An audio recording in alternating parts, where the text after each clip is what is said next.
Uno de los grandes problemas que tenemos es la subida del precio de la luz, que en definitiva sería el recibo de la energía. Cada vez sube más y en pocos años ha subido prácticamente un 70%. Y cada vez pagamos más y cada vez hay un encarecimiento de lo que serían los servicios básicos. Bueno, ahora lo que se está discutiendo es ese fenómeno del déficit tarifario, 3.600 millones de euros aproximadamente, que hay que ver cómo se van a colocar y de qué manera. El Estado no quiere pagar a las compañías del sector energético lo que tendría que ser una cantidad. Ya hay una cantidad pendiente que es del déficit de tarifa acumulado, 26.000 millones de euros.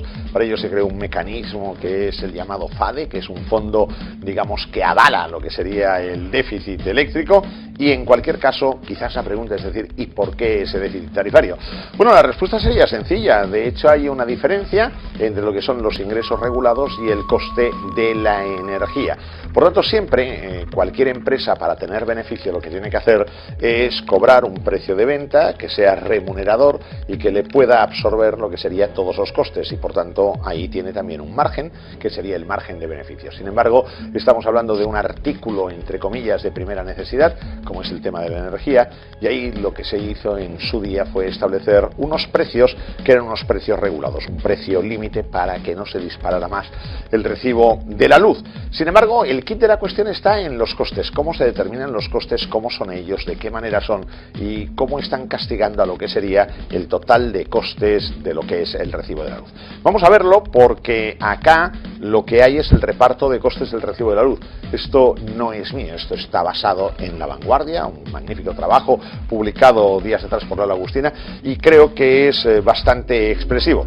De lo que sería cada 100 euros, por decirlo de esta manera, el recibo de la luz, el reparto de los elementos que componen este recibo sería, de un lado el 35%, hay quien dice que incluso es algo más, depende de lo que es el propio precio de la energía.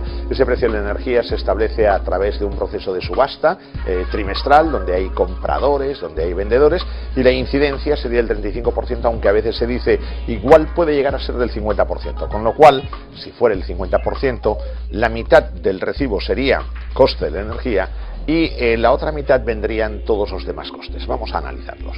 35% en base a este gráfico de coste de la energía.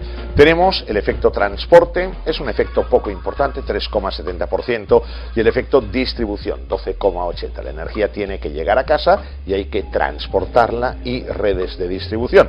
Por tanto, veamos que aquí está el grueso de lo que sería este recibo de la luz. Pero luego aquí se crean dos figuritas que son interesantes. Aquí habría otro concepto residual del 6,60%, que sería otros. Pero aquí hay dos conceptos que son realmente determinantes. De un lado tenemos lo que serían las primas a renovables y de otro tenemos lo que sería la parte correspondiente a los impuestos. Veamos de una manera muy sintética en a qué corresponde cada cosa. La energía es el coste pues establecido, ¿no? Por tanto, quiere decir comprador, vendedor, productor, el señor que va a consumir o las entidades que van a consumir, transporte, la red de transporte que soportan las compañías energéticas, y la distribución, empresas distribuidoras de energía que también tienen su parte.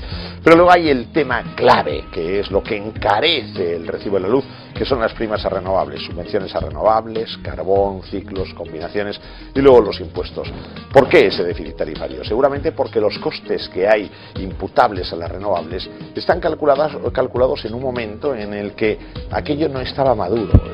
El sector de las energías renovables y era muy caro, y estamos hablando de hace algunos años, y ahora ese coste tan alto de entonces es el que se está soportando ahora. La pregunta sería, ¿no nos precipitamos con el tema de las energías renovables y no hay manera de intentar rehacer lo que sería ese desfase? Porque si no, al final, no nos engañemos, lo que no se pague a través del déficit público lo vamos a pagar nosotros como consumidores. Déficit tarifario, la historia no termina aquí, sino que continúa. Seguirá.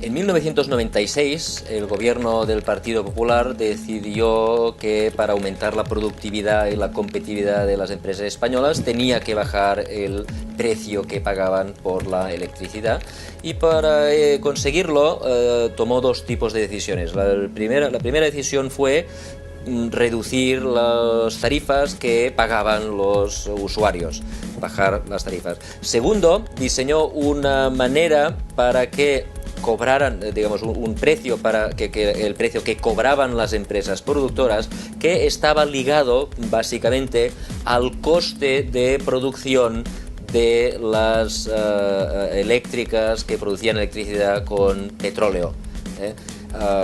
Los costes de las diferentes empresas productoras de electricidad son muy variables, cambian mucho.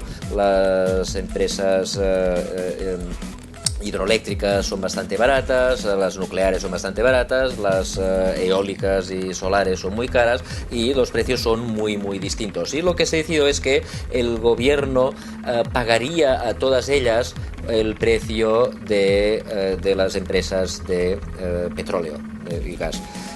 Con lo cual, digamos, las empresas que tenían un coste muy superior al del gas y la electricidad, pues tenían unas pérdidas, y el precio que pagaba el gobierno pues dependía del precio del petróleo.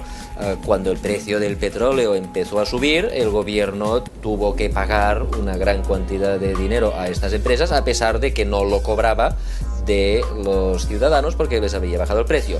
La diferencia entre lo que el gobierno pagaba a las empresas y lo que cobraba de los ciudadanos es lo que se llama el déficit tarifario, y este déficit tarifario dependía en gran medida del precio del petróleo. El gobierno, a través de esta medida, consiguió bajar el precio de la electricidad, pero en lugar de pagar esta diferencia, el gobierno quedó a deber esta diferencia. A las empresas productoras de electricidad les decía, yo de momento te pago lo que pagan los consumidores, y la diferencia con el precio que yo me he comprometido a pagarte, ya te la pagaré. Esto es lo que se llama el déficit tarifario. Obviamente este déficit tarifario se fue acumulando cuando el Partido Socialista llegó al gobierno en 2004. Es verdad que la electricidad era más barata que en Alemania, se había conseguido el objetivo, pero el coste era tener una deuda muy grande con las empresas. Esta deuda empezó a crecer todavía más porque al coste que se le debía a las empresas, pero que no se les pagaba, se incluyeron los subsidios a las energías renovables. Con lo que a través de los años la deuda se fue acumulando hasta llegar a los 26.000 millones de euros. 26.000 millones es más o menos, un poco menos de lo que se ha acabado pagando por el rescate del sistema bancario, que es de 37.000 millones.